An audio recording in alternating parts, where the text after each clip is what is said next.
Ok. Gente querida, boa noite. Aguardando todo mundo chegar para nós darmos início ao nosso Zoom. Boa noite, boa noite. Boa noite. Boa noite.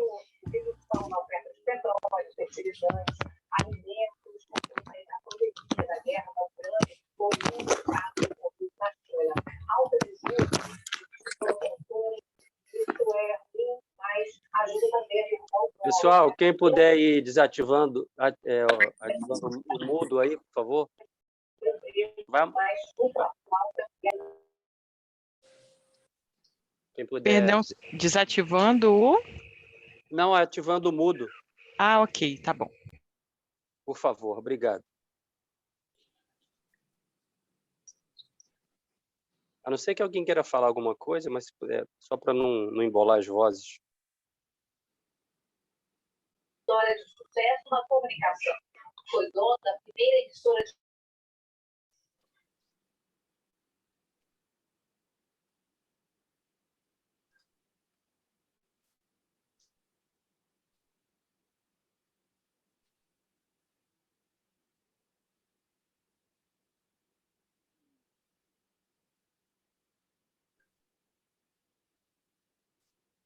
Então,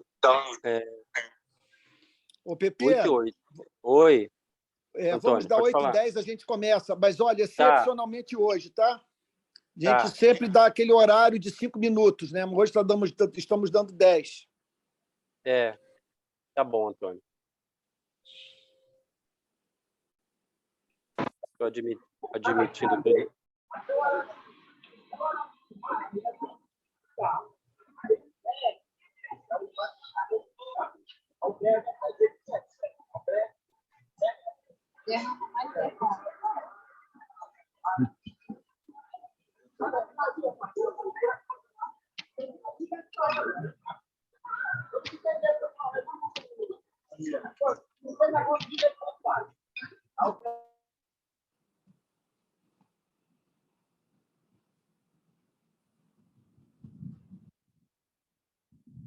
Ok.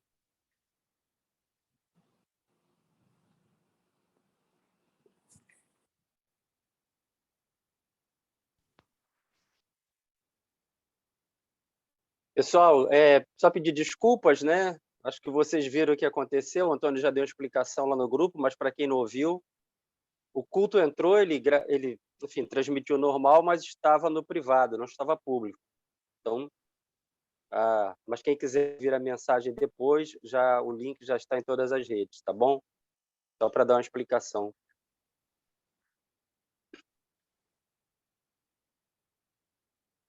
Antônio, 8 e 10, quer começar? Ok, vamos lá. Olha, Só um minutinho. tá.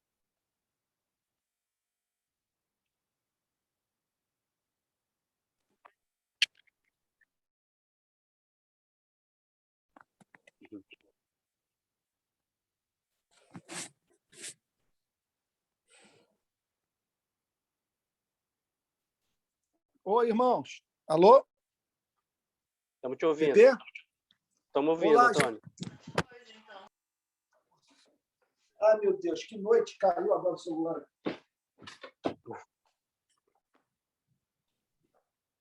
Opa, celular acabou de despencar da minha mão aqui. Ai, que noite. Tá todo mundo aí? Todo mundo. Olá, gente querida, tá todo mundo me ouvindo? Perfeito. Tá Perfeito. bom? Olha, eu quero pedir a vocês perdão. Houve uma série de contratempos. O que aconteceu? Eu fiquei sabendo hoje, e teve uma repercussão nos meios de comunicação, isso só parece que saiu no G1, saiu no Globo, saiu no G1, saiu no Globo, mas eu fiquei muito irado.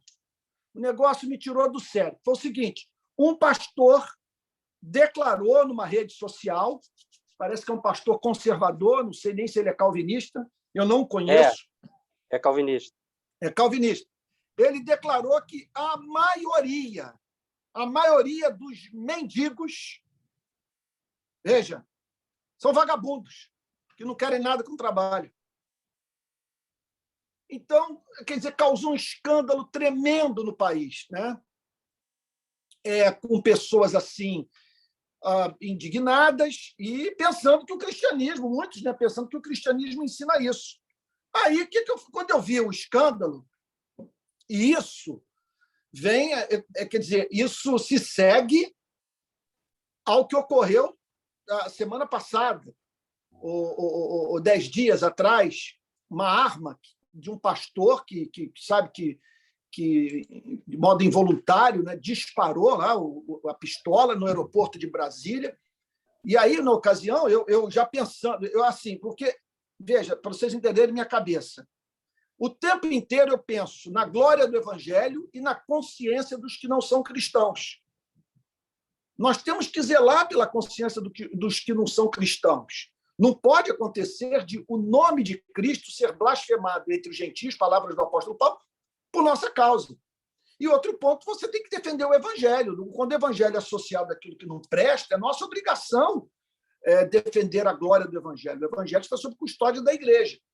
Aí, na semana passada, como se não bastasse o escândalo, a Igreja, quer dizer, inúmeros cristãos, em vez de apresentarem o ponto de vista de Cristo sobre o uso de arma e tal, sobre defesa armada, e condenarem o fato do pastor estar portando uma arma de fogo no aeroporto e tal. Gente, as pessoas foram para as redes sociais para dizer que Cristo armou a igreja e que ensinou a igreja a andar armada. Como se no final da vida ele tivesse olhado para os discípulos e dito o seguinte: esqueça o sermão da montanha, esqueçam tudo que eu falei, vamos agora pegar a espada e nos defender dos nossos adversários. Sabe? Bom, e aí agora vem essa história. E interessante, tudo do meio reformado, do meio calvinista. Aí, quando eu vi, eu gravei rapidamente um vídeo em que eu questionei 4 coisas. Em primeiro lugar, essa é a chamada antiprofecia. Sabe?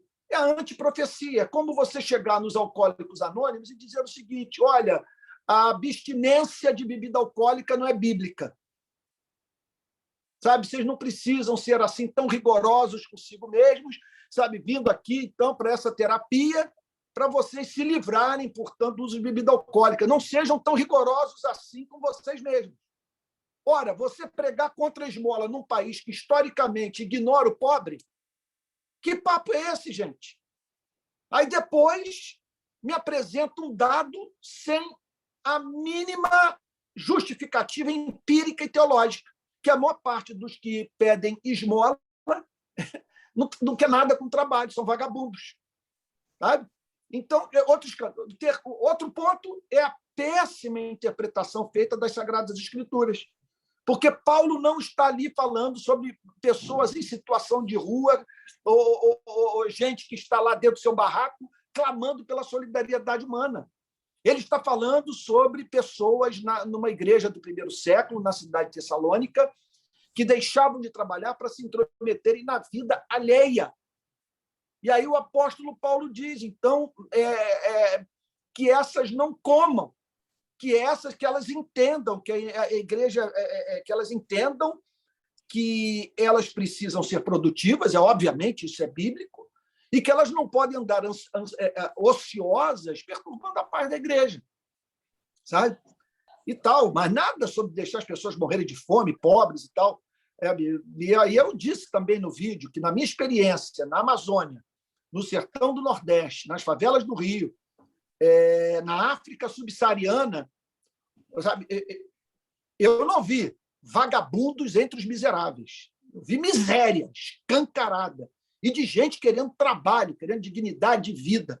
Sabe? Impressionante isso. Aí eu terminei dizendo o seguinte: agora digamos que tenha mendigo que seja responsável pela sua pobreza. Ora, qual o problema de ajudá-lo? Não foi isso que Cristo fez por nós? Nós não somos responsáveis pela nossa miséria e, mesmo assim, ele não nos tratou com misericórdia?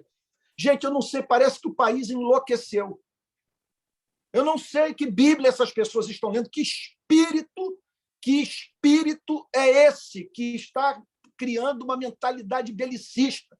Estão transformando o cristianismo no seu oposto, deixou de ser alguma coisa identificada com o amor, com a solidariedade, a misericórdia, sabe? Passou a ser visto como uma coisa bélica, como algo que endossa regimes de exceção, como, sabe, arma a população, e agora diz que sabe, que o sujeito declarar que a maior parte dos que vivem, dos que se encontram em situação de rua, dos que pedem esmola, não é, tem que morrer de fome, ele falou. Ele disse isso usando o apóstolo Paulo, dizendo que o apóstolo Paulo ensinou que essas pessoas têm que morrer de fome. Aí, o que aconteceu comigo? Eu fiquei tão louco que, quando deu assim 7h30, 7h40, eu comecei a redigir um texto, sabe? E comecei a redigir um texto e tal, e gravar um vídeo.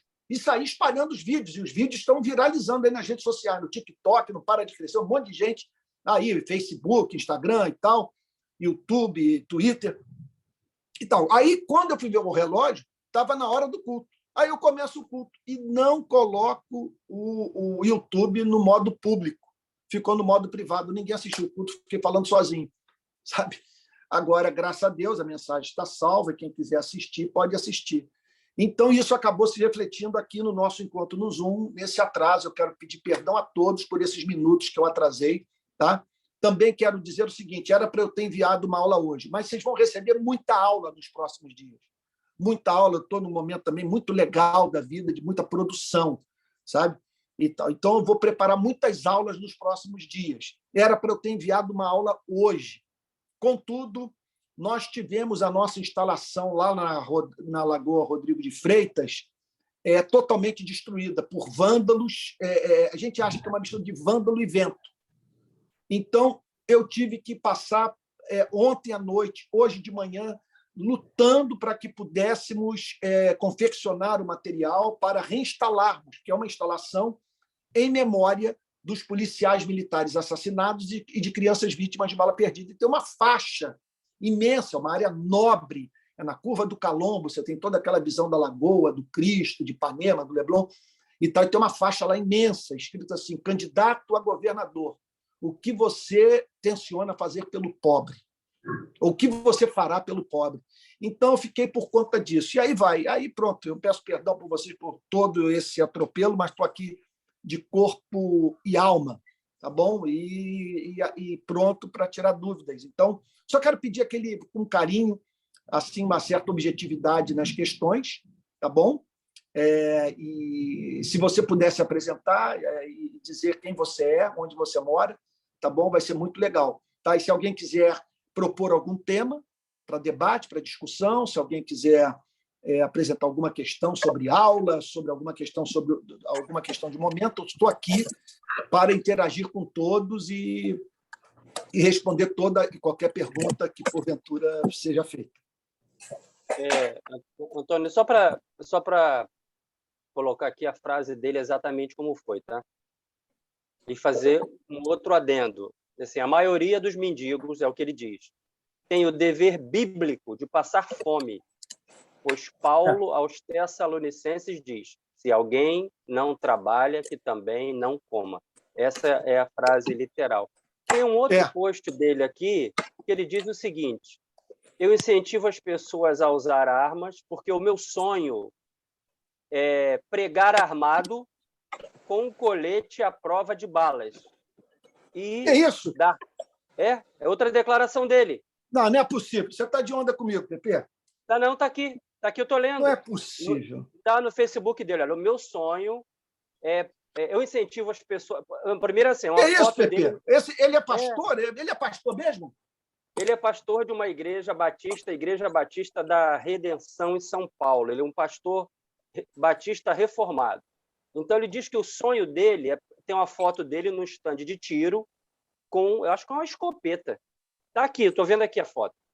Ele está com a escopeta, ele está com a escopeta e um alvo, e dizendo que tem que ajustar a mira, e diz assim, eu incentivo as pessoas a andarem armadas, aqui é um resumo do que ele escreveu, porque o meu sonho é pregar armado com um colete à prova de balas e, aspas, defender, por meio das armas, obviamente, algum maluco que invada a igreja. Mas, É o que meu ele diz. Deus do céu, meu Deus Tá- do céu. É outra postagem do mesmo pastor, ou desse cidadão, né? Meu... Não, Sabe qual é o É. nome disso, cara? Isso é uma jihad cristã. Isso é uma jihad cristã. Isso aí, sabe? Isso aí eu não sei. Para isso aí, para você ter um grupo miliciano cristão, sabe? Isso é espírito das cruzadas. Sabe? Sei lá, isso é um devaneio, isso é uma loucura. E Sabe? o sonho dele é pregar armado com um colete à prova de balas. É o que está aqui. Ora, olha, esses dias eu vi um vídeo que me foi apresentado por um excelente policial do Rio de Janeiro, que mostrou um colega dele sendo assaltado. Desesperado, ele teve que botar a pistola debaixo do banco. Era bandido para tudo que é lado, sabe? E ainda ele estava com o recarregador na cintura, e o bandido querendo apalpar a cintura dele, ele fugindo. Em suma, se os bandidos pegassem a pistola debaixo do banco, visse a pistola debaixo do banco, ou ao apalpá-lo, percebesse o recarregador na cintura, ele seria executado na hora. Andar armado, gente. Na hora de entregar, um bandido, ele avisa que vai roubar, ele avisa que vai assaltar. Ele vem, ele pega a sua pistola, você suja as suas calças e pronto. E ainda está arriscado de ser executado. É uma loucura. Meu Deus do céu. Que mundo. Que mundo. Que dias difíceis nós estamos atravessando. Felipe. E o pior de tudo, que é um monte de gente, um monte de pastor calado. Não falam nada. Era para todo mundo vir para a rede social e defender a glória do Evangelho, mas ficam calados. Eles só se manifestam quando a pauta é marxismo cultural. É fogo, meu irmão. Brabo. Felipe, fica à vontade. Pode falar. Boa noite. Boa noite, Antônio. Boa noite, querido. Já que o assunto está nesse... esse é o assunto, né? O que o senhor está falando. Ele fez o Marcos Granconato, que é esse pastor que o senhor está citando, ele na página do Facebook dele ele fez um esclarecimento sobre essa citação, né? Mas até nesse esclarecimento ele está meio infeliz aqui. É mesmo, porque ele se complicou mais ainda. Ele falou assim que tinha 4 situações ocorre, porém, que a Bíblia tem um conceito de pobre que abrange, a rigor, 4 grupos de pessoas a saber. Essas são as palavras dele, tá? Que eu vou falar, pelo amor de Deus. Primeiro, os que trabalham, mas seus proventos não são suficientes para o seu sustento e da sua família. Segundo, mendigos que são nessa condição por motivo de doença. A Bíblia fala de mendigos aleijados, cegos, leprosos, etc., e todos dignos de socorro. Os 4 motivos que ele dá, eu falei 2, é bíblico. Aí o terceiro, as vítimas das tragédias naturais, como a fome que sobreveio a todo mundo nos dias do imperador Cláudio. À época, as igrejas se mobilizaram para socorrer os mais afetados por essa calamidade. Aí o último motivo que ele dá é o seguinte, os perseguidos, encarcerados, por causa da fé. Essas pessoas são mencionadas em Mateus 24, 25, e Jesus chama de pequeninos irmãos, dizendo ainda que a socorre, na verdade, é como se socorresse ele próprio. Aí, na hora de aplicar essas coisas, aí que ele é infeliz, né? Cadê? Aí ele fala que a maioria das pessoas que estão morando na rua não se encaixa nesses 4 conceitos de pobre que a Bíblia fala. É mentira. Eu moro em São Paulo, de vez em quando eu passo na Praça da Sé. Você passava na Praça da Sé 10 anos atrás, você só via geralmente homens ou casais. E hoje você passa na Praça da Sé, você vê famílias.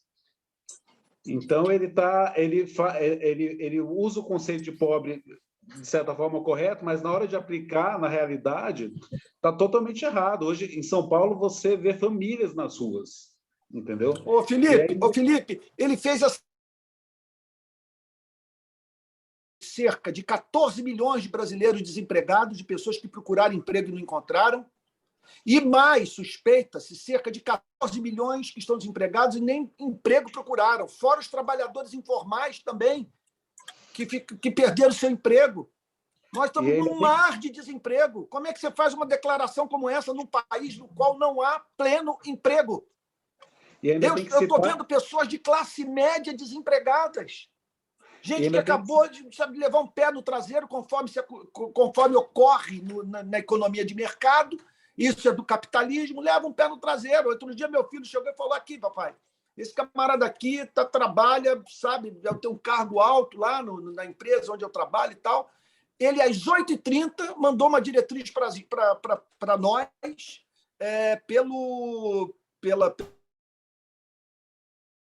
às 8h40, ele se dirigiu a nós dizendo: acabei de ser demitido. Sem nenhuma justificativa, sem nenhum preparo, nada. Simplesmente foi posto no olho da rua. Eu estou com um caso na família de uma pessoa altissimamente talentosa e tal, também sem emprego. Como é que você faz uma declaração como essa num país em que você não tem emprego para todos? É inacreditável. É inacreditável. O Jornal Nacional falou que esse mês foi o mês da maior inflação desde o Plano Real. A crise que nós vivemos, né? E o cara ainda solta uma dessas. E o pior, Antônio, a gente tem que esclarecer isso aí, porque o Marco Granconato, ele representa o calvinismo. E muitos programas, naquele programa Vejam Só, da HIT, entendeu? Ele fala muito em nome de calvinismo e as pessoas podem confundir, entendeu? É bom explicar mesmo. Que lástima, que lástima. É por isso que tem esse mar de gente que odeia o calvinismo. Sabe? É muita gente que odeia os calvinistas e acaba odiando o calvinismo. E com toda a razão. Só para situar, Antônio, assim, essa declaração ela não é isolada, tá, gente? Faz parte de um contexto teológico. Ele acredita nisso teologicamente. Por exemplo, ele tem defesas, aspas, teológicas do uso de armas. Por exemplo, esse mesmo cidadão, outro dia, justificava a pena de morte, né? Num programa de TV. Então, assim, surgiu agora essa polêmica maior, porque pegaram essa declaração, mas ele tem um conceito teológico aplicável aí para muitas coisas, e como o Felipe falou, representando a igreja em muitas falas públicas, por enquanto, graças a Deus, por enquanto, é um ambiente só do mundo evangélico, mas ele é a favor da pena de morte. Aí, como eu falei, ele tem uma declaração aqui na internet que tem um sonho de pregar armado com o colete à prova de balas. Então, não é fora de um contexto, não. O que ele falou hoje é uma defesa teológica, viu, Antônio? Só para o pessoal saber. Bom, estou vendo um monte de mão levantada aqui. Tem muita. Então, vamos lá, Pepe, vamos passar para o pessoal, para todo mundo ter oportunidade de perguntar? Vamos lá. Estela, por sequência, não ouvi as mulheres, né? Estela, fica à vontade. Boa noite, boa noite. Aqui é a minha primeira participação ativa aqui, né? Então, eu já me apresentei no grupo, né? Eu vou me apresentar brevemente. Eu sou Estela Miranda, né? Eu sou aqui do Espírito Santo, acho que tem eu e mais umas 2 pessoas. Eu vivi na Igreja Católica durante praticamente 30 anos da minha vida.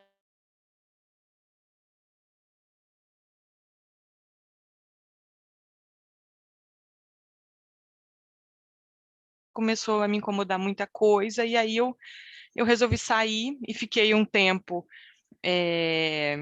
me reunindo com irmãos, como eu já falei no grupo, né? Alguns grupos menores, e hoje eu não tenho uma denominação fixa, né? Eu me reúno com alguns grupos pequenos, inclusive em uma casa de oração aqui próxima do meu município.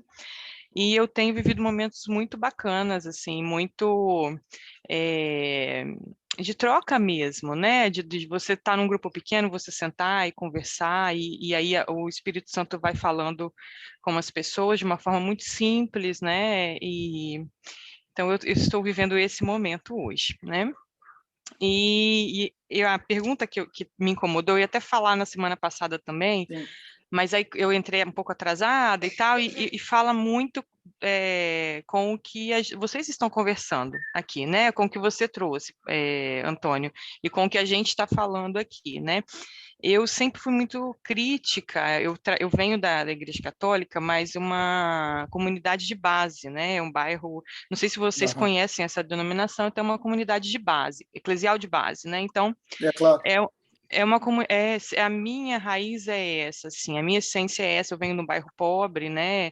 Hoje eu moro num bairro um pouco melhor, mas a minha essência é essa, assim, é de massa mesmo, né? E eu sempre fui muito crítica com relação ao mundo político, como vocês estão dizendo aqui, a liderança de uma forma geral. E eu já tinha escutado algumas vezes, né, falar que a gente não deve questionar a liderança, mas nesse último ano, nesses últimos anos, né, depois desse governo, que esse governo entrou, eu senti muito forte esse Romanos 13, né, o início de Romanos 13, que diz, eu estou até com ela aberta aqui, né, obedeçam às autoridades de vocês, pois nenhuma autoridade existe sem a permissão de Deus, e que as existem foram colocadas nos lugares por ele, né? E aí, Antônio e colegas, né? Eu me calei um pouco, eu não consigo entender qual que é a medida, porque eu acho que também o nosso dever não é escalar, né? Mas eu não consigo entender essa medida respeitosa, sabe, Antônio, que é falada por Paulo aqui na carta, né? Eu não, de uns tempos para cá, eu acabo não me posicionando nesse sentido, né? Não me sinto confortável de me posicionar. Enfim, acho que é isso. Tem uma outra contextualização, uma Entendi. questão, mas assim, eu acho que de forma geral é isso. Esse é meu questionamento, minha angústia atual. Aí, se você puder abordar esse tema, eu agradeceria. Estela, eu entendi perfeitamente. É difícil você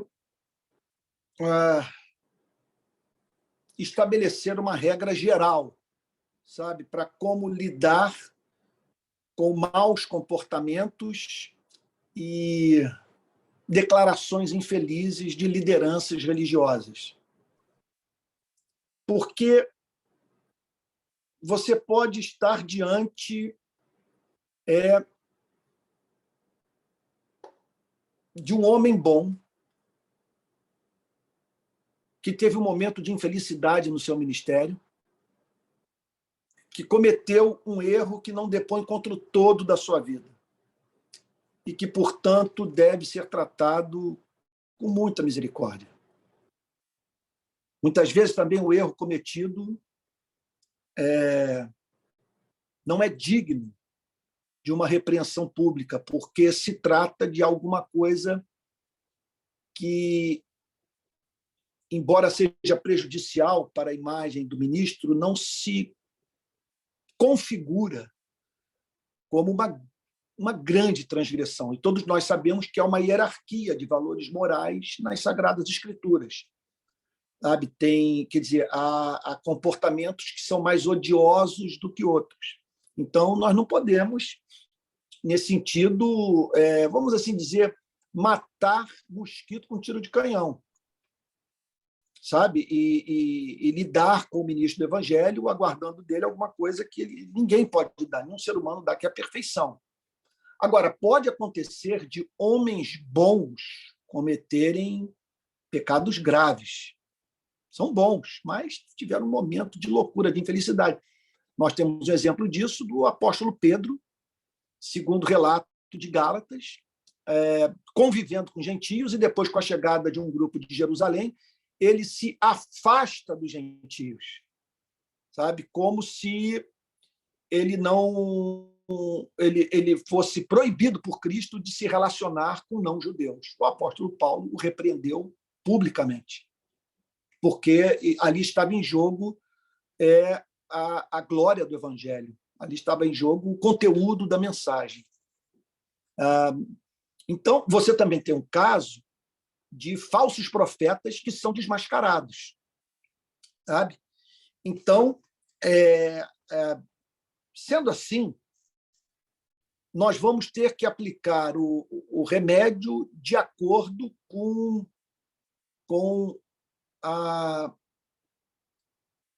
o grau sabe, eu diria, o nível de gravidade do que foi feito ou do que foi falado, e levando em consideração também o histórico de vida dessa pessoa. Então, vamos lá. Sabe, se essa pessoa, portanto, é alguém de anos de serviço a Deus e que teve um momento de infelicidade, ela tem que ser admoestada em amor, tratada com misericórdia. E se o pecado que ela cometeu não foi público, ele deve ser tratado de modo secreto. Se essa pessoa boa cometeu um pecado grave e ele se tornou público, ela tem que ser admoestada de modo público, mas sob a pressuposição, todas as ações, portanto, pressupondo que estamos diante de um irmão precioso que passou por um momento, sabe, infeliz da sua vida, como o apóstolo Pedro, quando negou o Senhor Jesus 3 vezes, ou Davi, quando traiu Urias. Né? Então, tem isso. Agora, agora, o fato é o seguinte, que não há nada pelo que nós devamos ter mais zelo do que a glória do Evangelho. Seja esse pastor um homem bom, seja um falso profeta, se o que ele falou atinge a mensagem central do Evangelho, nós temos que nos posicionar. Nós não podemos ser mais leais aos homens do que a Cristo. E nós não podemos permitir que pessoas acolham um falso conceito do cristianismo, como também não do fato de que os erros cometidos por homens bons ou por falsos profetas causaram muito escândalo.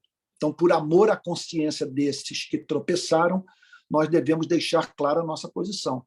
Então, não vejo nenhum fundamento na ética das Sagradas Escrituras para nós nos calarmos quando lideranças religiosas falam asneiras, sabe? Proclamam inverdades e, acima de tudo, com aquilo que dizem e da forma como se comportam, emitem uma nota que levam pessoas, portanto, a acreditarem num evangelho, num cristianismo que não existe. E isso do ponto de vista das suas questões centrais. Sabe? Não vejo, repito, eu insisto, não vejo fundamento bíblico para nós nos silenciar.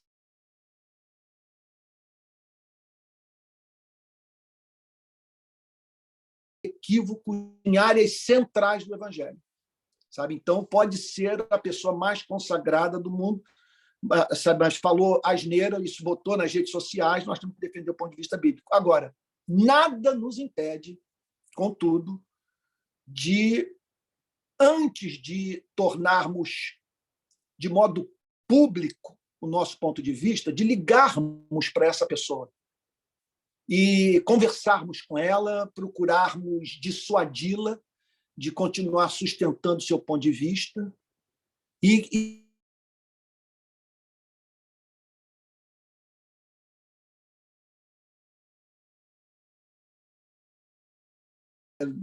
eu recebi esses dias um e-mail de alguém com quem eu tive muito convívio, no passado, não tem mais hoje, e essa pessoa veio me pedir perdão por um comentário que ela fez no Instagram sobre um posicionamento teológico meu. Ela foi muito severa, segundo me disseram, né? E ela mandou mensagem. Aí eu me pedindo perdão e tal, mas dizendo que ela tem que se posicionar e tal, e que ela acha que o meu anti-bolsonarismo macula o meu ministério. Então, eu disse para ela o seguinte: olha, em primeiro lugar, eu não vi sua mensagem. Sabe?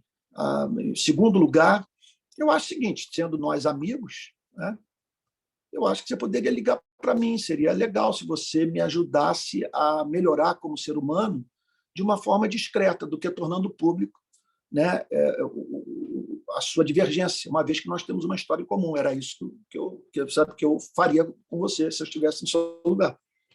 Né? Agora, outro ponto também é que, no que tange o que você está falando, o que me surpreende, você me permita dizer, é a falta de zelo pelo evangelho presente nos cristãos desse país. Falta completa de zelo. Nós estamos vendo milhares escandalizados, o evangelho associado a um projeto de poder, e nós estamos calados. Eu duvido que nós permitiríamos que isso fosse feito com a honra da nossa mãe, do nosso pai, ou de uma filha, ou de um filho. mas está sendo feito com o sangue de Cristo, sabe? Com o Filho de Deus. E nós estamos calados, não podemos ficar calados. Agora, é claro, eu tenho procurado evitar o confronto direto. Eu não bato boca com ninguém, eu jogo minhas ideias, eu faço a defesa do meu pensamento nas redes sociais, mas vocês nunca vão me ver discutindo com quem quer que seja. Não tem um print meu sobre assim. Não tem ninguém espalhando aí pelas redes sociais algum comportamento meu que tenha sido grosseiro. Aí, se você me perguntar, por que eu não faço? Eu não faço porque eu tenho esperança de transformar inimigos em amigos, eu tenho esperança de pessoas mudarem, sabe? Eu acho que o país está sob um feitiço satânico, isso aí você só vence com paciência, como diz o apóstolo Paulo, disciplinando com mansidão os que se opõem, na expectativa de que Deus lhes conceda o retorno à sensatez, né, à verdade, livrando-se dos laços do diabo, tendo sido feitos cativos por ele para cumprirem a sua vontade. Então, o apóstolo Paulo diz o seguinte: não dá para você se exasperar, porque isso aí é uma obra espiritual e que requer paciência. Então, também, eu acho que você não edifica, né? Eu acho que, discutindo, né? É isso. Bom, vamos lá, um monte de mãozinha levantada aí, aceitando o apelo para a salvação. Só um complemento, acho que a Daniele colocou aqui também, eu me referia às autoridades, né, como o senhor, pastor, e às autoridades como o nosso presidente, né, até mais nesse sentido, eu acho que é que eu posso me colocar. Desculpa até tomar o tempo mais aqui, mas não. nesse caso, assim, esse caso me paralisa mais, sabe? Porque como eu falei, eu sempre fui da comunidade base, e aí ali eu era de grupo de jovens, e a gente se colocava contra, né? E falava, e questionava, e criticava, e eu reconheço que às vezes até de forma muito agressiva, né? Às vezes a pessoa não merecia nem tanto daquela forma. Mas eu sempre entendi isso como um dever do cristão, né? Defender.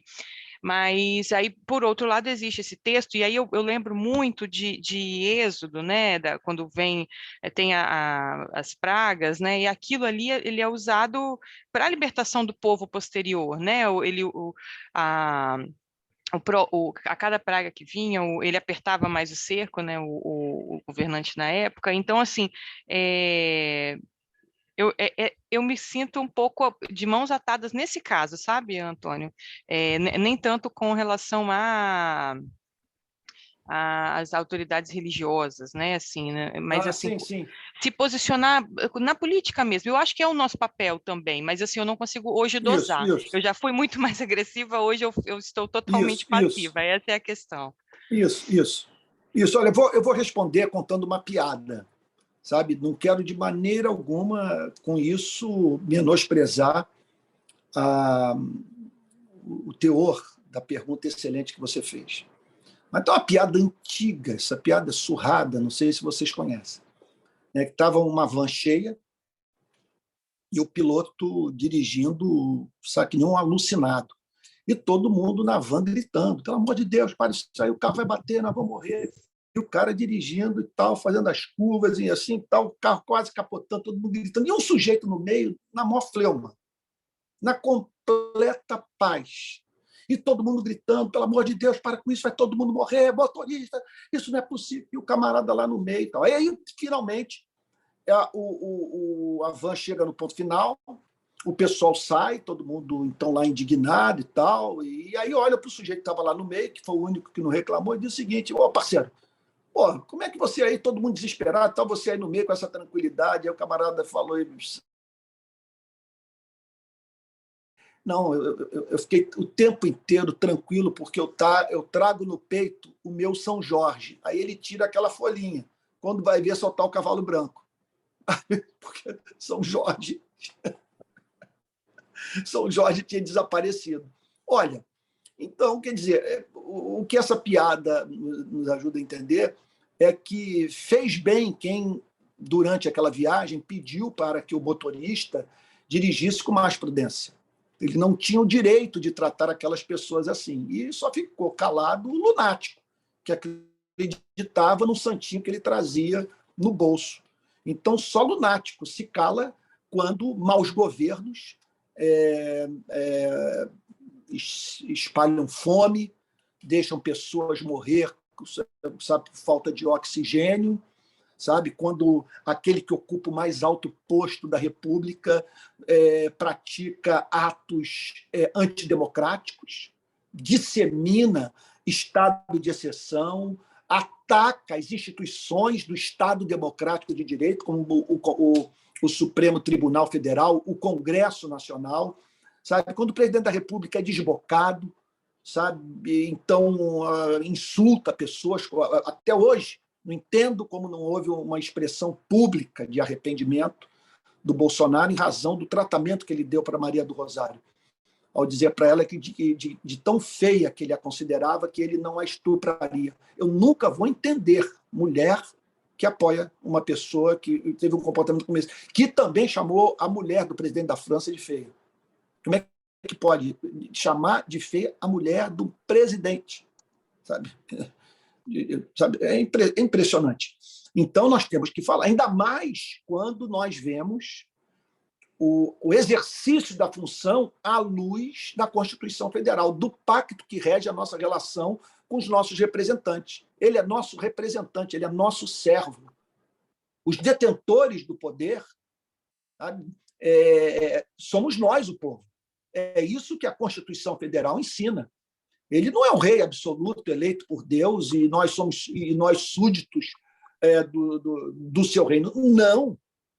Ele é um funcionário público e ele tem que prestar contas aos detentores do poder político, que somos nós, o povo. Ele tem que agir de acordo com aquilo que foi pactuado. Não foi pactuado boçalidade, não foi compactuado incompetência, não foi compactuado, não foi pactuado atitudes antidemocráticas, sabe? Entre tantas outras coisas. Para mim é surpreendente essa nação. Ele ainda está com essa votação depois de todo o comportamento dele durante a pandemia.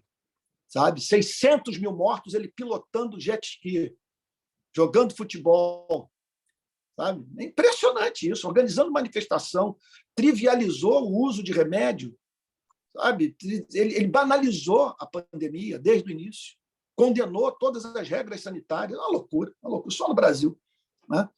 Então, eu acho, nesse sentido, que uma situação como essa tem que falar.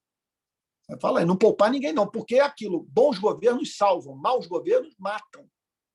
E se nós deixarmos, portanto, olha, o Amartya Sen ele apresenta um dado no seu livro de Desenvolvimento como Liberdade. Ele diz o seguinte: jamais houve caso de fome coletiva numa democracia. Por que não tem registro de fome coletiva em democracia? Porque numa democracia o povo vai para a rua. Ao mínimo sinal de ameaça de fome coletiva, a imprensa começa a publicar matéria. Sabe? Então, nós não podemos nos comportar como se nós estivéssemos numa ditadura militar. Somos numa democracia. Democracia é um instrumento de Deus, né? Porque aquela história, sendo nós seres caídos, o poder corrompe. E o poder absoluto corrompe absolutamente. E não há nada melhor para a classe governante do que ter uma sociedade de silentes, né? Conforme dizia o bispo Robson Cavalcante, de afavantes e não de protestantes. Ô, Drinari, você ficou com a pergunta da semana passada ainda, né? Então, sua vez, fica à vontade. Ô, meu irmão, boa noite a todos.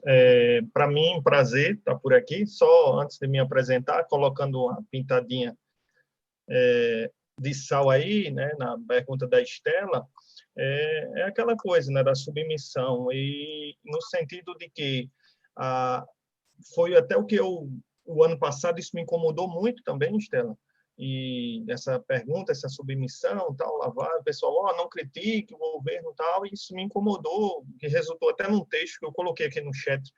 É aquela questão da autoridade, a autoridade constituída, né, no sentido de que se a pessoa que está ocupando essa autoridade, porque a autoridade ela é carregada desse...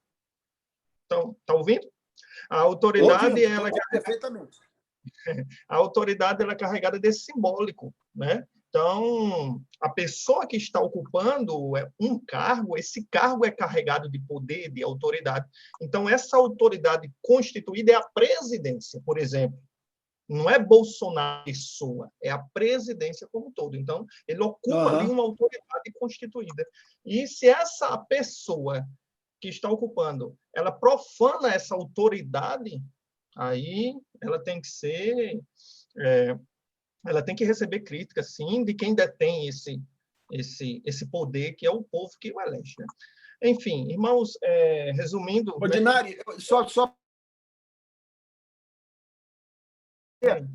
É a questão seguinte, quando nós estamos diante de um choque de valores, sabe, e é inevitável que façamos uma opção, nós temos que pensar em qual desses valores é o mais importante, sabe? Quando você não tem como conciliar ambas as coisas. Então, nós temos um valor que é o presidente da República, a importância desse cargo, o quanto ele deve ser estimado pela nossa democracia.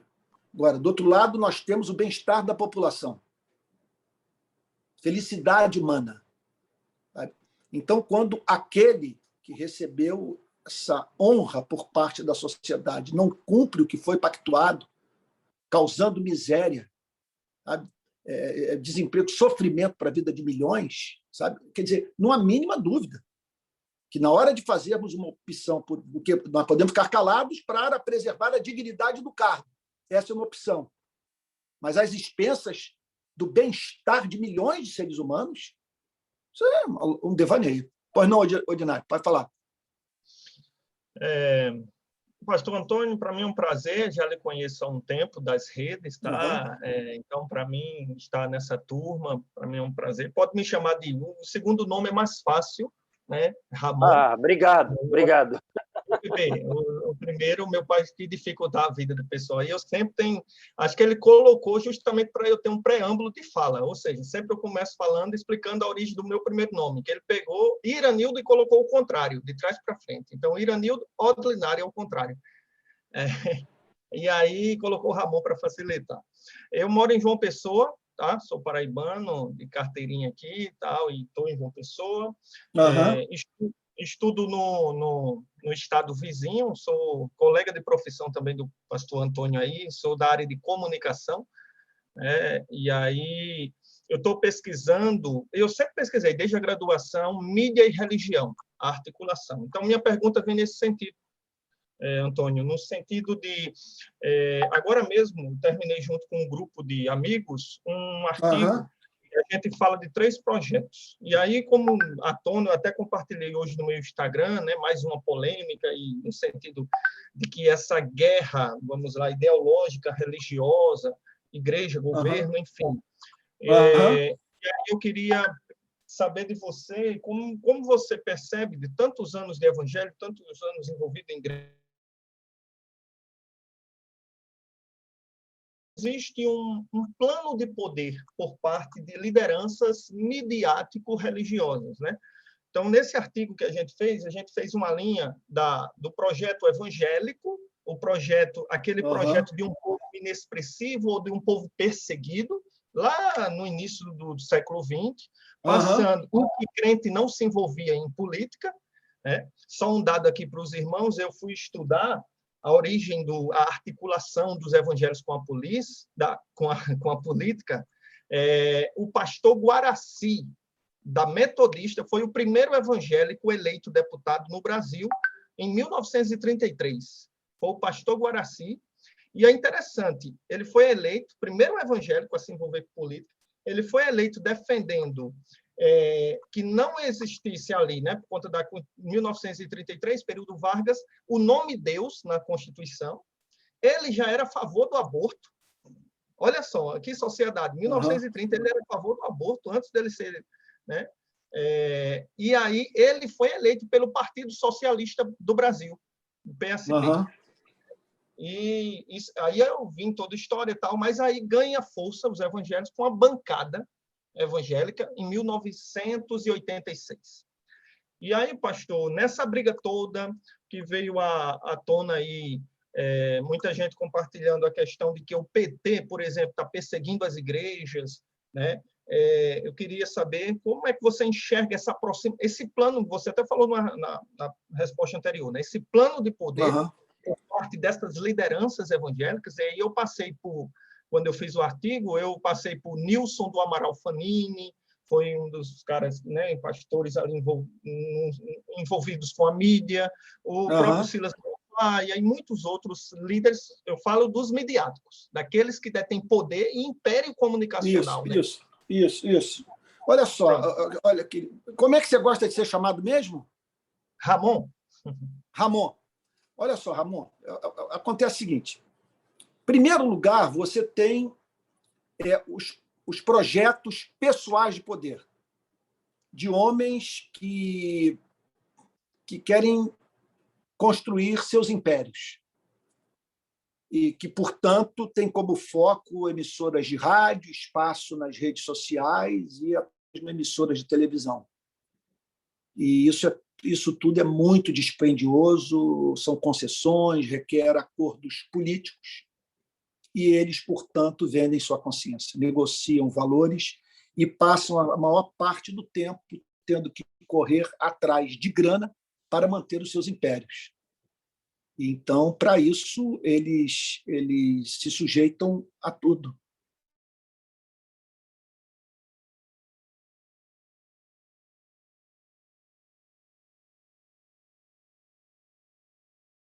A fé que eles têm só serve para o povo. Jogar óculos, né, no chão, porque vai voltar a enxergar bem, para a glória de Deus, joga muleta, essa coisa toda. Mas eles mesmos, para fazer a obra de Deus, não conseguem realizá-la pela fé, dependendo unicamente da graça de Deus, né? Então, esse é um lado da história. Você vê que alguns deles, inclusive, estão sempre fechados com os mais diferentes candidatos. Eles têm fascínio por frequentarem palácio, né? Então, tem esse. Agora, do outro lado, você tem aqueles que, embora não estejam dedicados à construção de um império, creem que está em curso uma batalha cultural, uma batalha pela alma do país. Então, eles entendem que essa batalha é entre direita e entre esquerda. A esquerda, portanto, simbolizando a encarnação do mal e aquilo que supostamente faz oposição aos valores da família, da religião, da pátria, da segurança pública, ok? E, do outro lado, a direita, que é o bem, o conservadorismo, sabe?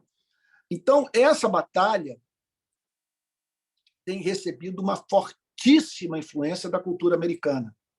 Nós reproduzimos aqui todas as patologias espirituais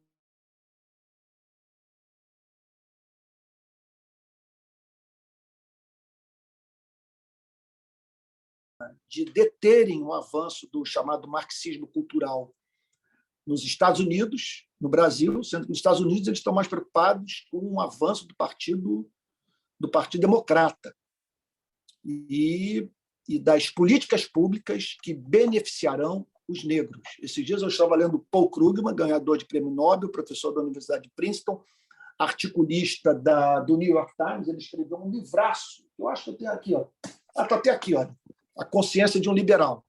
Acabei de ler esse livro. Sabe o que ele declara? Que o grande motivo pelo qual os conservadores, a direita, a ultradireita conservadora, republicana, americana, é contra os projetos sociais, os programas sociais dos democratas, é o fato de que os grandes beneficiados por esses projetos são pessoas negras. Então, eles acreditam que precisam ganhar as universidades, que eles precisam ganhar o parlamento, que eles precisam... Olha, vale a pena dizer também que os comunistas também têm esses sonhos, embora hoje o comunismo se represente para o mundo político o que o América, o que a Portuguesa de Desportos representam para o futebol, sabe? O Flamengo e o Corinthians, perdão aqui da má palavra, eles representam, representam esse ultraconservadorismo de direita, ligado ao Partido Republicano. Então, eles acreditam que para deterem o comunismo, deterem o marxismo cultural, eles precisam de poder. E pronto. E aí mergulharam de cabeça na política partidária e fizeram uma aliança né, das igrejas com o neoliberalismo, sabe?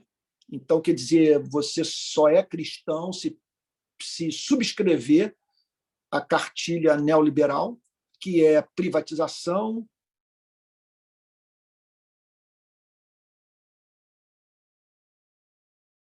ceticismo muito grande com relação ao papel do Estado. Então, os mercados livres operando livremente, sem nenhuma regulação, sabe?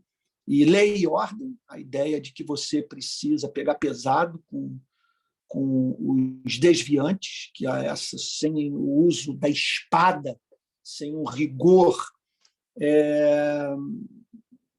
por parte dos agentes do poder público que operam na área de segurança pública, você não vai dar conta da violência, por aí vai.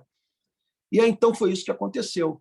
Houve essa aliança e eles acreditam que é isso. Agora, o paradoxal é que, durante o governo Lula, eu apresentei esse dado na entrevista para o Pedro Bial. E eu falei, durante o governo Lula, a igreja bateu todos os recordes de crescimento. Na entrevista que eu concedi ao Reinaldo Azevedo, que ele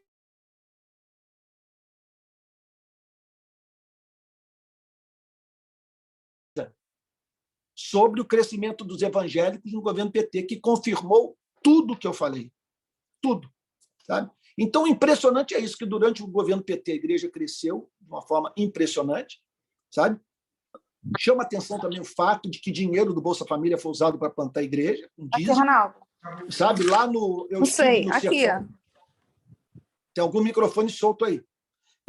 Quando eu estive em 2020 no sertão do Rio Grande do Norte, eu conversei com um pastor que ele disse o seguinte para mim: olha, a minha igreja é sustentada pelo Bolsa Família, todos os membros recebem do Bolsa Família. Então, essa igreja, que estava batendo todos os recordes, milhões de membros frequentando seus cultos, classe escola dominical, consumindo material de congresso e tal, com toda assim, com todo o espaço, com toda a oportunidade de você formar o espírito cristão do coração dessa membresia, a igreja, então, passa a julgar que a saúde da sociedade estava em risco, em razão do que estava sendo ensinado na faculdade, nas universidades, e também em razão dos governos chamados de progressistas aqui no Brasil. E aí, portanto, a igreja, em vez de fazer a obra pelo Espírito, em vez de pregar o Evangelho, discipular os seus membros, em vez de entrar no debate público com gente muito bem preparada, sabe, com capacidade de se comunicar com clareza, não, a igreja partiu para aliança com esse projeto de poder, que é o maior escândalo de toda a história do protestantismo brasileiro, sem a mínima dúvida. Tá bom para você, Ramon? Tá respondido? Está respondido. Tem algum livro aí de cabeceira sobre esse assunto que você sobre lembra? o poder evangélico? Sobre, não tenho. Não conheço. Tudo que eu falo é da percepção de 40 anos, né? Lidando com políticos, lidando com lideranças eclesiásticas, pregando em todas as denominações. Essa mudança talvez seja uma dica de livro aí para você lançar para nós aí, você escrevendo. Pois é. Pois é. Agora é tanto projeto aí que eu não sei quando vai sair esse, mas esse ano ainda tem muita coisa para falar. Muita coisa. Hoje eu quase gravei um vídeo sobre a Marcha para Jesus por Bolsonaro, porque os evangélicos tiveram encontro com ele e convidando Bolsonaro para participar da Marcha para Jesus em 40 cidades. Isso é uma campanha explícita política, né? Bom, vamos lá para outra pergunta. Eunice. Boa noite. Fica à vontade. Você... ok. Está ouvindo? Agora sim. Agora sim. Boa noite. O início da discussão eu perdi porque eu estava sem som, não sei o que aconteceu aqui, e eu fiquei sem som. A questão é a seguinte: eu estou assistindo a aula 11 do quarto módulo, né? Sim. E aí, pastor, eu queria fazer uma pergunta Sim. mediante algumas coisas que eu anotei na aula hoje. O senhor disse assim, desculpa te chamando de senhor, porque eu não consigo falar com um pastor, ainda que seja mais novo do que eu, sem me referir como senhor. Eu amo ser chamado de Antônio. Então, mas tudo bem. Eu vou tentar. Então, vamos lá. Eu anotei algumas coisas. A aplicação dos princípios morais e éticos do cristianismo tem sofrido mudanças ao longo dos séculos. Toda geração de cristãos lida com iniquidades culturais e o amor faz a interpretação e a aplicação dos preceitos éticos avançar ou estacionar. Entretanto, não podemos lidar com a interpretação e a aplicação a partir de uma mentalidade progressista ou conservadora. Precisamos ter cuidado para não arruinar a identidade da igreja. Isso. Sim. Aí eu fiquei pensando, é uma coisa que me incomoda. Não que eu seja preconceituosa, nada disso, até porque eu tenho pessoas na minha família que são homossexuais e tal. Meu irmão, meu tio, enfim. Mas eu fiquei pensando assim, como lidar com essas questões éticas e morais, principalmente relacionadas à questão da sexualidade, da transexualidade. Eu estava vendo essa semana, eu estava até discutindo com meu filho sobre isso, o caso de um homem transexual grávido que é casado com uma mulher transexual. Eu confesso que eu, nos meus 62 anos, eu tenho uma certa dificuldade de entender isso, sabe? Não é preconceito, é entendimento mesmo. E eu fico assim pensando como que a gente lida com isso dentro do cristianismo. Eunice, querida, eu entendi bem o ponto. Olha, é importante dizer que ambos os lados dessa disputa, né, sobre o tema da sexualidade abordam a questão a partir de pressuposições que não podem ser provadas cientificamente. É tudo fé. Nós partimos de um pressuposto de fé, que não significa um salto no escuro, porque nós estamos racionalmente convencidos que a Bíblia é a palavra de Deus. Mas vai tentar convencer o nosso interlocutor não cristão que o nosso fundamento é racional. Da mesma forma, ele não consegue convencer a nós. Então, essas divergências serão perenes, né? Um grupo dizendo que o amor legitima todas as coisas e o outro dizendo que o amor não legitima todas as coisas. Como estamos numa democracia, como o Estado não é teocrático, eu penso que cabe a nós, cristãos, lutar pela liberdade de expressão, de opinião, não exigindo dos não cristãos um comportamento cristão. Até porque isso é contraproducente. Nosso chamado é para pregar o evangelho, não é para dizer para as pessoas como que elas devem se orientar sexualmente. O cristianismo é cético com relação à possibilidade disso dar certo. O ser humano precisa nascer de novo. O que o cristianismo tem a falar sobre o tema? Bom, em primeiro lugar, o cristianismo parte da pressuposição de que nós somos responsáveis por quem nós cativamos. Nós temos que administrar com muito zelo o amor que fizemos despertar ou ser despertado no coração de uma pessoa. Então, ninguém mantém uma relação íntima com o próximo impunemente, sabe? Ainda mais uma relação como essa, desse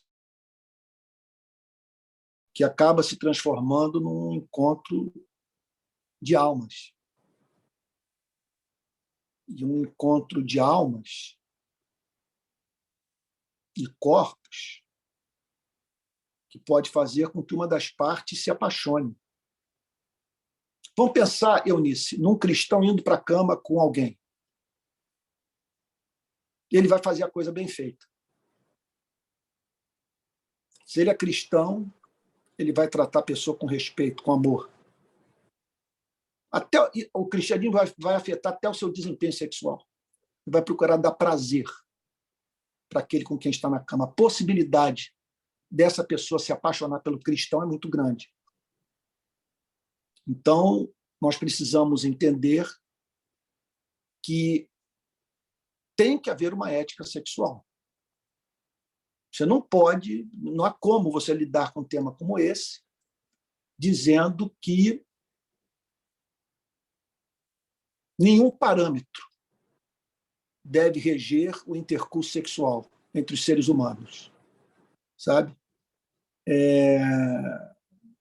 E que o desejo justifica todas as coisas. Me parece que esse discurso é incompatível com o cristianismo. O cristianismo, Jesus chegou a falar que quem olhar para o cônjuge do próximo com uma intenção impura já adulterou no coração com ele, está estabelecendo um limite. Eu não tenho direito de entrar na família de ninguém para destruir o casamento de quem quer que seja. Isso é um limite, sabe? Muito sério.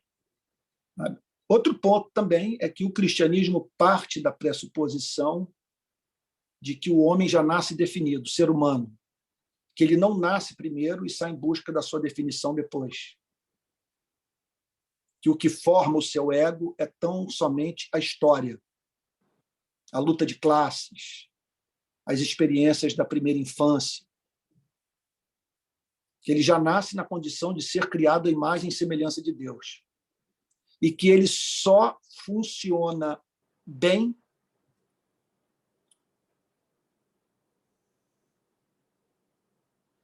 se ele se sujeitar à sua natureza. Se ele não tentar praticar nenhuma violação contra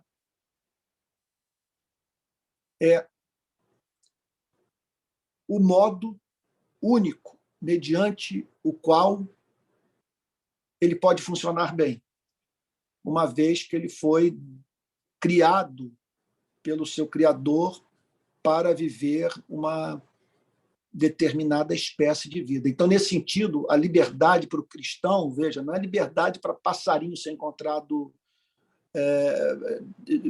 dentro d'água, né, submerso, e nem para peixe ser encontrado nos galhos.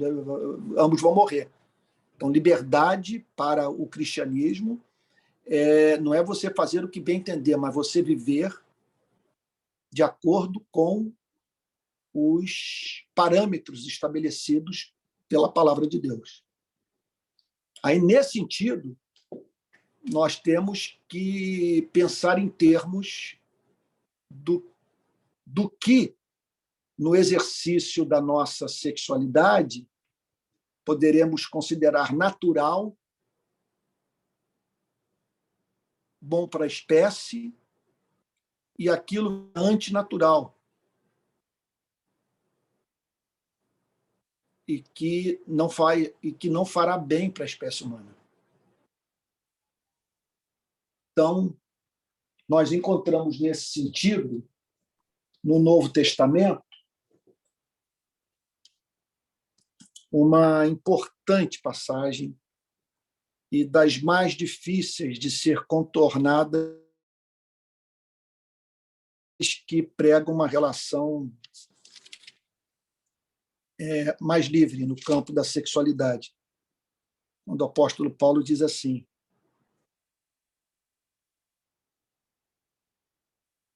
porque até as mulheres trocaram o modo natural das suas relações íntimas por outro contrário à natureza. Da mesma forma, também os homens, deixando o contato natural da mulher, se inflamaram mutuamente em sua sensualidade, cometendo indecência homens com homens, e o apóstolo Paulo termina dizendo: e recebendo em si mesmos a merecida punição do seu erro. Então, Me parece que as Sagradas Escrituras têm uma posição muito clara, definida com relação ao ponto. Agora, a forma como nós vamos aplicar isso é que precisa ser inteligente, sensível, humana, né? Nós não podemos inviabilizar a vida dessas pessoas. Não podemos tornar a sua vida um suplício, né? Elas devem ter os seus direitos assegurados e a liberdade para exercer todos eles, seus direitos civis, políticos e sociais, né? Nós precisamos entender que nós, com o Espírito Santo, com Bíblia, com regeneração, enfrentamos batalhas na área da sexualidade, né? E esses dias eu falei isso para um amigo conservador, e ele reconheceu, ele falou: Antônio, todos nós somos pessoas sexualmente quebradas. Agora, você imagina quem não nasceu de novo, né? Que motivo essa pessoa terá para largar uma paixão, sabe, um prazer físico, tal, e mais do que isso, né? As pessoas encontram satisfação emocional também nesse tipo de relação. Então, eu penso também que alguma coisa que nos cabe falar intramuros, que é uma ética que funciona para dentro, e uma que é inexequível do lado de fora. Inexequível, não vai dar fruto nunca. Como diz o apóstolo Paulo, que a pregação da lei só serve para despertar em nós toda sorte de paixão. O que santifica o homem não é a pregação da lei, é a pregação do evangelho. Entendi. Isso. É muito complexo, né? Isso tudo. Obrigada, pastor. Obrigado, Eunice. Nada, minha querida. Antônio, são 9h19, tem uma pergunta do André e, se der tempo, a do Varley. Então, se puder correr, dá para fazer as duas. André, Tá bom. Tá bom? Vou ser mais objetivo. Eu tirei o vídeo aqui para vocês não terem um dissabor de me verem removendo o meu aparelho de dente aqui, que eu estou tentando botar um aparelho. Vamos lá. Estou de volta. O aparelho estava machucando minha língua. Boa noite, pastor. Boa noite, pessoal. Noite. O pastor eu vou me corrigir. O Antônio já tangenciou parte do que eu queria perguntar. E aí eu queria, na verdade, só pontuar algumas coisas para botar mais lenha na fogueira, né? Na verdade, você até tangenciou respondendo outras perguntas não tão direcionadas para isso. Mas voltando mais ou menos à questão do pastor, do comentário do outro pastor lá, eu percebo que às vezes a gente volta nos mesmos assuntos, né? E isso para mim é uma demonstração de que a base é boa, né? Se a gente precisa recorrer àquele fundamento inicial várias vezes é porque ele é um fundamento bom, né? E algum tempo atrás, algumas aulas atrás, você falou da questão da gente absorver valores corporativos dentro da igreja, né? E eu percebo que essa fala é uma fala que importa um conceito de meritocracia que é corporativo, capitalista, né? Você vale o que você produz. Se você não produz nada, você também não tem direito de comer. E eu acho interessante, né? Acho que a única coisa que restou aqui do meu apontamento é que esses valores, na verdade, eles são deletérios para a causa do evangelho, né? Se você for para pensar do ponto de vista do serviço cristão, e considerando o conceito de mercado mesmo, né? Do que é produzir, né? O serviço cristão não gera valor, ele não produz bem de consumo, não produz bem de capital. Quer dizer, o pastor, por exemplo, eu imagino que esse pastor seja um pastor de tempo integral, ele não produz nada. Ele não deveria comer também, porque qual bem que ele está produzindo, né? Do ponto de vista capitalista, nenhum, né? Nós, como que somos da fé, a gente reconhece algum bem nisso, né? Então, eu percebo que essa ética, na verdade, ela é contrária ao cristianismo. Para mim, ainda apontando mais uma questão, é uma ética até darwinista nesse ponto, né? Se essa pessoa não está adaptada ao meio, se ela não conseguiu arranjar um emprego, ela tem que morrer. Essa é a conclusão de uma fala dessa, para mim, até o pressuposto dela, né? Então, eu percebo muito isso, né, nessa fala aí, que a gente volta àquele ponto que você já abordou em algumas aulas atrás, né? Estamos colocando os valores e uma ética seculares, contaminando o cristianismo, e a gente vai acabar minando o próprio evangelho, né, nessa situação, né? Essa fala, para mim, é completamente uma dinamite para implodir a credibilidade do evangelho dentro da sociedade. E aí, enfim, eu só pontuei isso para que você comentasse mais, né, inclusive dessa questão dos valores corporativos aí que a gente, e capitalistas, né, que a gente está... O capitalismo é interessante, você tem luz e trevas no capitalismo, né? O capitalismo, ele vive de criação e destruição. Ele tem de acumulação de riqueza, ele gera muita instabilidade, ele é marcado por crises, sabe?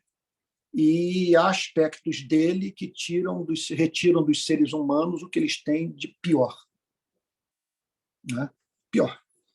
Eu estava lendo agora o pensamento do pai do neoliberalismo, o Hayek, que é um austríaco, que foi professor na Universidade de Chicago. Então, se você quiser entender o que está acontecendo no Brasil hoje, tem que ler Hayek e Mises, né? Thomas Friedman, entre outros. Mas o Hayek e o Mises são muito importantes, pelo menos do ponto de vista político-econômico.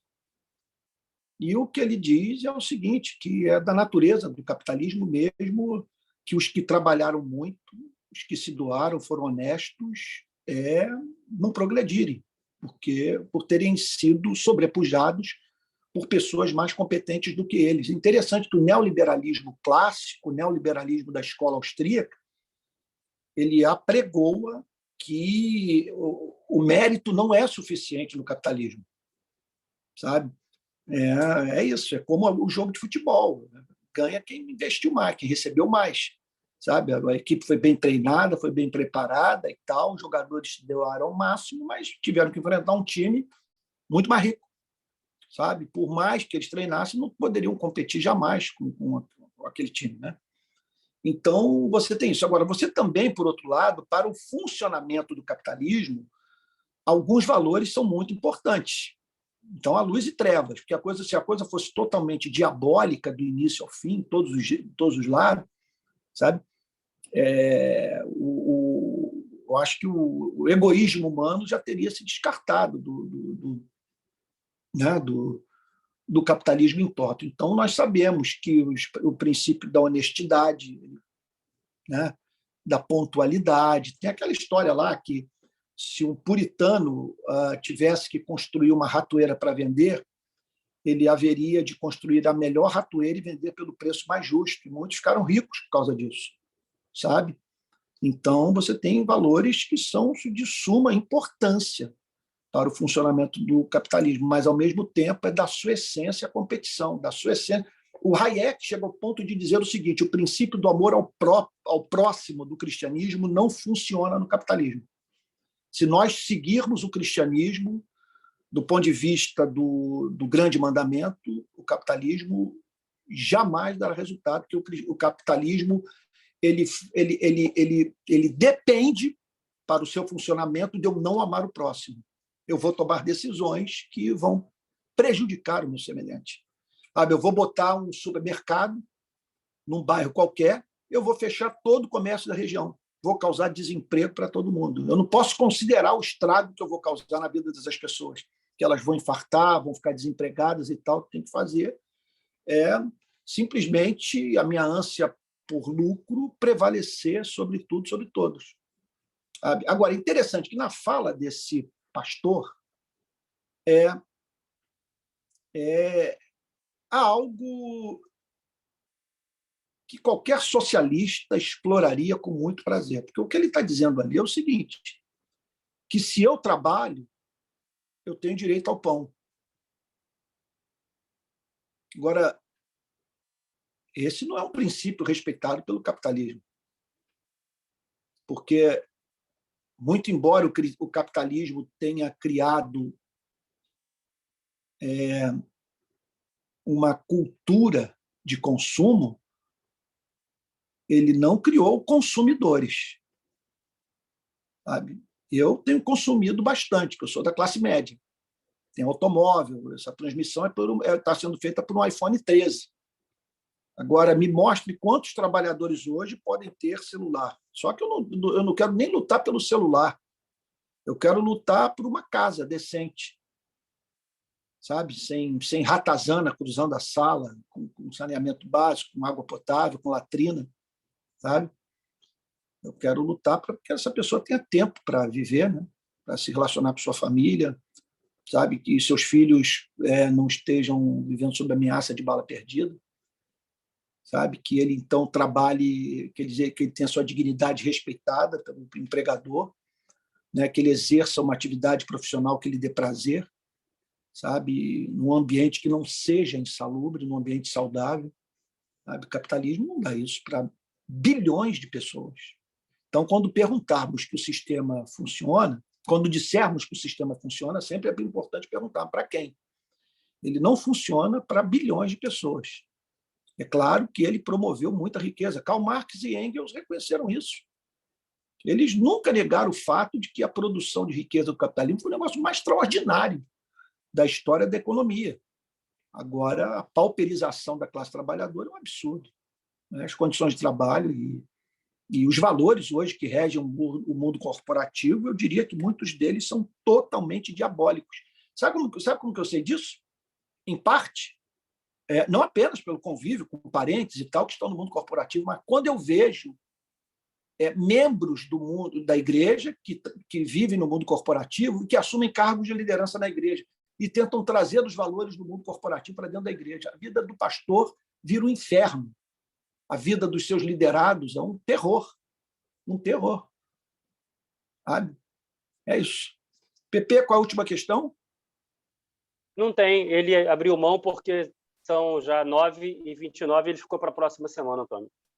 Então, tá bom. Meus irmãos queridos, olha só. Eu estou terminando aqui. Eu prometo a vocês que essa semana tem mais vídeos. Vocês vão receber uma enxurrada de vídeos, que eu vou procurar dar uma adiantada na doutrina da revelação, para encerrar logo, porque, pelo meu cronograma, eu tenho que entrar imediatamente na doutrina do ser e dos atributos de Deus. E assim avançar sobre cristologia, pneumatologia, soteriologia, eclesiologia. Temos uma longa jornada. Eu espero pegar as principais doutrinas do cristianismo, fazer uma exposição delas nesse curso, e suas consequências práticas, tanto para o lado experimental, das experiências místicas com Deus, que são prometidas pelas Escrituras, quanto também do ponto de vista da aplicação dessas doutrinas na nossa vida, na família, no trabalho, na indústria, no comércio, sabe? E também no mundo político. Tá bom? Temos uma longa jornada e eu quero lhes dizer que eu estou amarradaço, sabe, nesse projeto, muito feliz de poder caminhar com vocês, me sinto muito honrado, lisonjeado por ter a companhia de todos. Tá bom? Que Deus os abençoe e os guarde, que, se for possível, dê uma olhada na mensagem que eu fiz sobre esse negócio dos mendigos morrerem de fome. E depois eu apresentei uma teologia da esmola na mensagem que eu fiz na live, que era para ser live e acabou não sendo, porque eu me esqueci de botar lá para que o público pudesse assistir. Tá bom? Fiquem com Jesus. Uma boa noite, meus irmãos queridos. Pepe, obrigado pelo suporte, sempre pontual, presente, amigo. Muito obrigado. Antônio, só para avisar que o link da mensagem está nos grupos da RPI e do grupo da escola. Todo mundo pode acessar já, tá bom, pessoal? Tá ótimo. Tá bom, gente. Fiquem com Jesus. Deus os guarde. Uma boa noite. Até logo.